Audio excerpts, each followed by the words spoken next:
এখন দীঘা রেল স্টেশনের মধ্যে আছে। ঘোরা সব কমপ্লিট হয়ে গেল। রাত্রে যে খাবারটা প্রস্তুতি নেওয়া হবে, সেটা যে মাছ কিনতে এসেছি সামনে দেখাচ্ছি, কী মাছ নেওয়া যায় সেটা দেখা। আচ্ছা বন্ধু, টাকা লাগবে না, দেখে না দেখো, অক্টোপাস, কাঁকড়া, ডিম, কমপ্লেট, মশলা ভেটকিও পাবেন, ভেটকি মোড়াসও পাবেন, ভেটকি স্টিকও পাবেন, কানু ভেটকিও পাবেন। 200 টাকা পিস, 200 টাকা পিস, 500 গ্রাম ওভার আছে, সন্ধ্যাবেলা দিয়ে দেবে।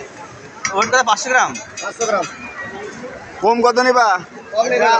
হ্যাঁ, এটা কি আছে? এটা ভেটকি আছে, পিলা আছে।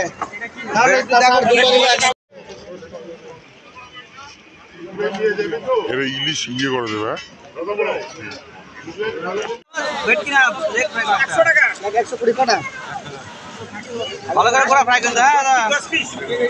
আমাদের লেগ পিসটা ফ্রাই হবে। এখন দীঘা রেল স্টেশনের মধ্যে আছে। বাহ, ভালোই, বিরাট বড় স্টেশন। এই যে চল,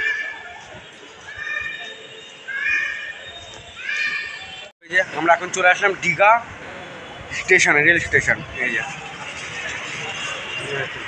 কালকের জন্য আমরা টিকিটটা কেটে নিচ্ছি। কালকে আসলাম বাসে, যাওয়ার সময় ভাবছি ট্রেনেই যাব, তো ট্রেনের সাফারটাও হবে, দেখবে একটা অভিজ্ঞতা হবে। তো যাই হোক, আজকের ভিডিওটা এইটুকুই। ভালো লাগলে অবশ্যই লাইক করে দেবে, কমেন্ট করে দেবে।